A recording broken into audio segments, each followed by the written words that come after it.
Alrighty everyone, welcome back to another video on the channel. Today I wanted to do a driving review slash update video on my C5 Corvette. It's been a minute since I've done a driving review video. I think the last time I did it was in like 2020. And since then I've just been doing a lot of, fixes, updates, modifications to the car. And I've got a lot of other modifications in the work or planned right now. And so I thought I'd do a quick driving update to share kind of how the car currently feels in its current form, so that I have kind of like a baseline reference point for when I add those updates and modifications to kind of share the before and then after feeling of how the car drives. Now, for those that don't know, I bought this car in 2018 from a salvage insurance auction. It was partially wrecked in a front-end collision. Still have never been able to tell if this was this car was parked when it was hit, because none of the airbags went off, or if it was actually moving in an accident in that situation. But since I originally got the car, I've been doing just mostly updates and fixes and repairs to the car to just get it, the body repaired, the frame repaired, the paint touched up. That's what I was focused pretty much mostly on last year, was getting the car painted again, the front bumper, the hood, because I needed a replacement hood, which the one I found was yellow. So yeah, since then I've just been doing a lot of mostly kind of fixes and updates, not a lot of fun performance mods. But towards the end of last year, I started to kind of get into more of the fun modifications on top of just doing repairs and fixes for the car as well. So the first being that I've done since the last driving review update video, and this car is mostly stock performance wise.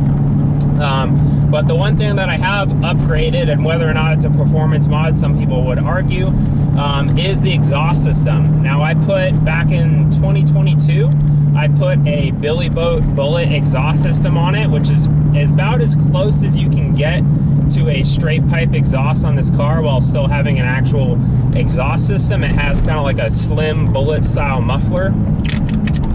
So the car is definitely a lot louder now, which I am perfectly happy with. In fact, it kind of makes the car a lot more fun to drive. It amped up the level of the car. It was this tame, kind of stock, quiet sounding C5 Corvette. The LS1 sounded great regardless, but you could mostly hear more engine noise than you did exhaust sound. And so this thing, the exhaust system, really just opened up the sound of the car, gave it a much more throaty, kind of meaty sound to it without being overwhelming. Like, it's not raspy and annoying. It's got some kind of deep end growl to it, which you probably will hear in the video. And then it also's got some subtle cracks and burbles on overruns and stuff.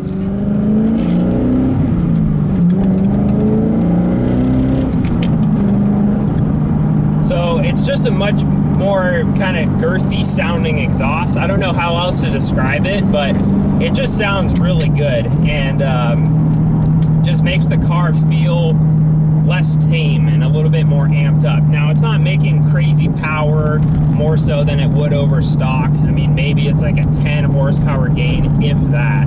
I'm not trying to claim I'm making a lot more power than a stock C5, but it adds more to the driving experience when the car sounds better and just sounds more fun to drive, and it has a little bit more character to it. And that has been one of the best, I think, bang for the buck modifications and upgrades that I've put on to the car so far. I think that upgrade cost about a little over the $1,000 mark. So, factor that into however much you paid for the car. I mean, I think it's one of the best bang for your buck mods you can get, because it just makes the car feel like it's on a whole new level from the driving experience point of view. And these cars are all about the sound, especially with electric cars making no noise or artificial noise that's generated from the speakers. I mean, having a car that sounds good from the V8 engine that's totally a dying breed is like a very special thing. So anybody that has a C5, I have a whole video dedicated on my channel to the Billy Boat exhaust system install and then kind of like the before and after sound clips. Highly recommend this exhaust system. It's affordable, relatively easy to install if you have a lift. A little bit harder if you have jack stands, but I ended up having to cut my old exhaust anyways. But I definitely wasn't going back to that exhaust after hearing the Billy Boat exhaust. Like, it's just like, it's going back to stock was not an option, so I just cut the thing off.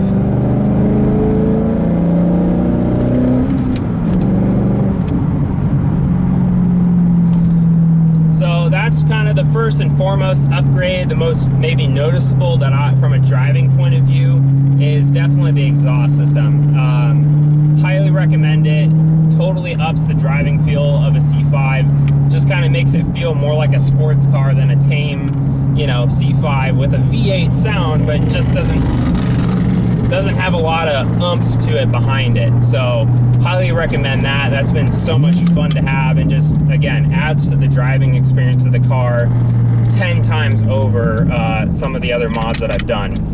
Now the second mod that I did is, and I kind of consider these mods some of the next most important mods, is interior mods of parts that you're kind of constantly, you know, touching and grabbing onto as you drive the car. So those are really three main things in my opinion: the steering wheel, the seats, and then the shifter. So the second mod that I did was an aftermarket steering wheel from a company called Revisol. So they actually sponsored me to test out the steering wheel, install it, do a little bit of a review, and kind of let you guys know my thoughts on it. And again, I think this is another great bang for your buck mod. I think the steering wheel costs about, I don't know the current price, but I think it's about between $250 and $350. And it's really a game changer for C5 owners, because before this wheel was an option, you either had to go an aftermarket steering wheel with an aftermarket hub and you lost your airbag, which maintaining the stock airbag was important just for safety, because this still is a street car. It's not a full-on race car. So maintaining that airbag was definitely an important, you know, feature that I wanted to maintain in the car.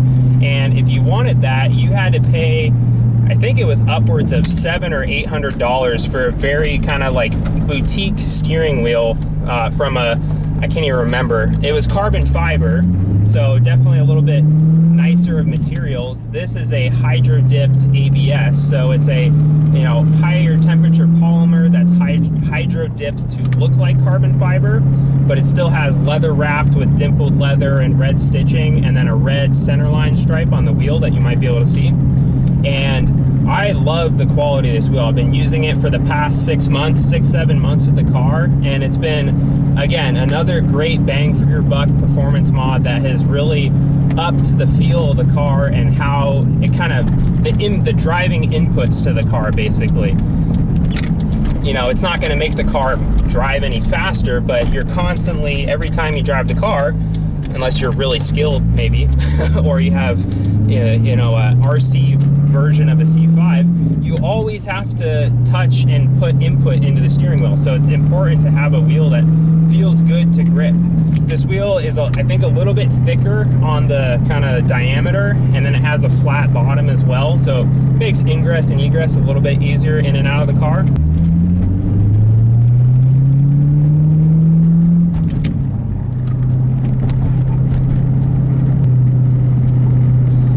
But just the overall ability to have an improved kind of input feel to the car, which is, you know, the steering wheel is you're constantly putting input into every time you drive it.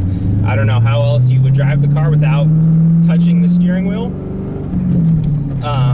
So it's nice to have a wheel that feels a little bit better to grip. Is made of nicer materials.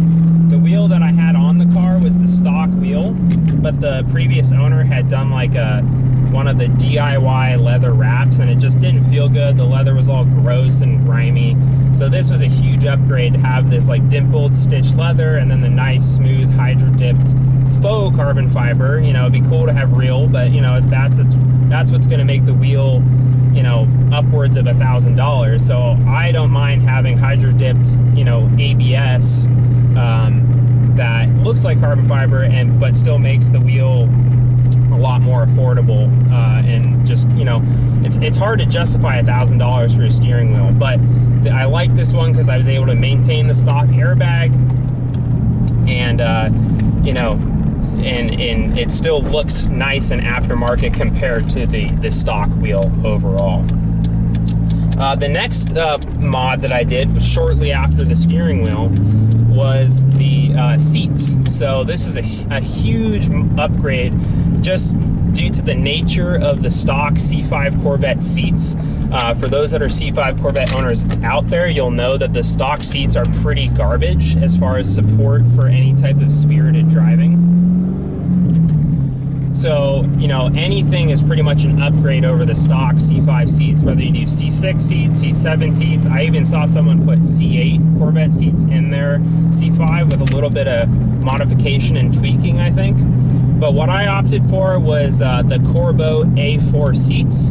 It's a little bit tricky with this car because the seat well, where the seat drops into in between the, you know, door sill and the transmission tunnel or torque tube tunnel, is pretty narrow. So you're very limited on what type of aftermarket seats will actually fit well in this car. So I know just from a bunch of other people in the Corvette community and other C5 Corvette owners, I know the Corvette A4s fit really well. And kind of the same thing with the other two mods. It's been such an upgrade, has totally made the driving feel of the car so much more superior over stock. I mean, you know, the stock seats were kind of, you know, soft, and the side bolstering was all blown out, and the thigh bolstering from the previous owner that had the car likely from just plopping down into the car when getting in. And then on top of that, the seat was actually broken, like the bracket was broken, so the seat kind of wiggled around a lot. So there's that part of it that made my seat upgrade a little bit more unique, because my seat was definitely worn and broken. But you know, any C5 Corvette owner, I think, would appreciate a seat upgrade. And so the A4s from Corvette are a great option, and they're pretty reasonably priced too. I think for a set you're talking about $1,200 when you include the seat slider brackets, and the install was really easy. I did it in basically one evening, a few hours of my time. It took a little extra time because I vacuumed the carpets and then, you know, shampooed them well, because they hadn't been cleaned in who knows how long since this car has been owned by the other person. I know I haven't cleaned under the seats. So that was the most recent modification, and really the last one that I've done since then. I've just been, as I said in my previous video, busy with life and just family things. But moving forward, I've got some pretty big upgrades coming for the car.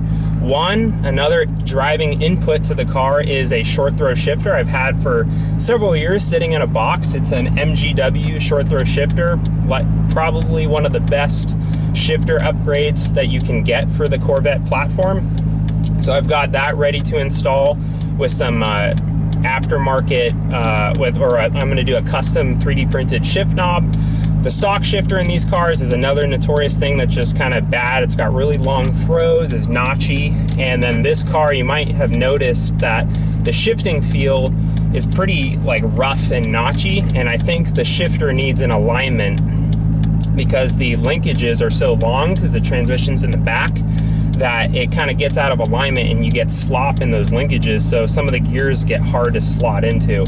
So I'm excited to install that. I think that's going to be a, you know, relatively easy install. A lot of people do it. So I'll be doing that in the coming months, I'd say.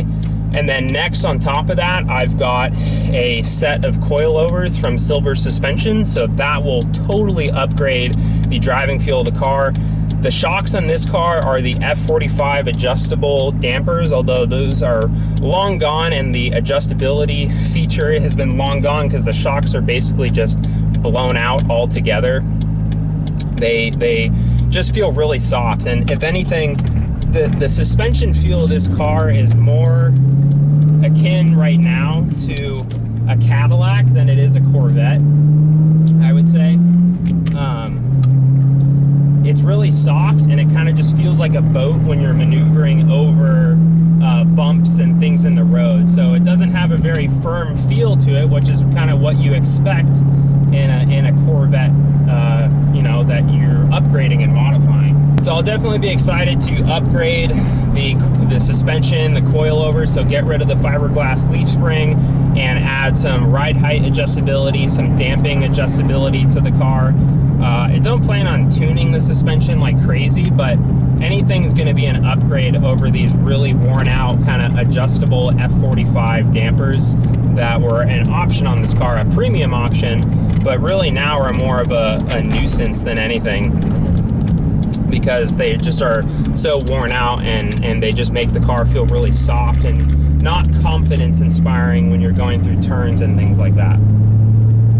I would have loved to have done this driving review video on like a spirited back road, but I'm honestly trying to do this on my way home from work to make efficient use of my time. I drove the car to work today, so I was like, you know what? I'm gonna throw the camera on the dash and do a quick video, kind of doing a driving update video. So yeah, I've got those coilovers from Silver Suspension that I'll be installing again in the coming weeks or months. And then on top of that, kind of in the same area of the car, is I have a full Willwood brake kit upgrade. So it's going to be 4-piston front and rear. I didn't opt for the 6-piston just because they were crazy expensive. But I've got a brake rotor, or a brake caliper pad and rotor upgrade as well. I have some really cool S-slotted AC Delco rotors. I'm thinking right when I do the coilover upgrade, I'll probably do the brake upgrade as well, because you're basically in the same area of the car. So I'm thinking I'll tackle those two things together to just kind of make the most efficient use of having the car up on the lift and things like that.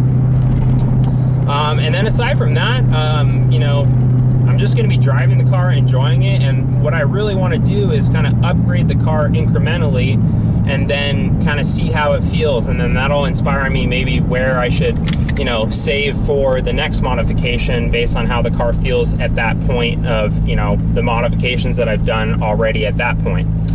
So, you know, I'm excited to throw the coilovers on, the brakes on, and also the short throw shifter, because, you know, the stock shifter is pretty nutty as far as, you know, long throws and notchiness.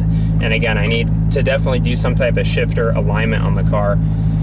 But yeah, other than that, I don't have any like major mods planned after that. Those mods were definitely very expensive. Some of the most expensive mods I've bought for the car. I think all in all, those 2 or 3 mods were about half the value of what I paid for the car from the auction site. And so then after that, really what the upgrades are going to be custom, you know, fabricated upgrades that I do with either sheet metal aluminum or 3D printing, as I've been kind of saying all along here. So yeah, so that's kind of the plan. The car feels great overall. You know, it's a 20-plus-year-old car, so there's certain areas where it kind of feels its age. But overall, the car is running great. The AC blows cold. My AC kind of screen, digital screen, has gone dim, which is a pretty common failure point on this car. So definitely going to be replacing that or fixing that at some point. And then maybe wanting to do like a radio head unit update for Apple CarPlay and just seamless Bluetooth integration with my phone.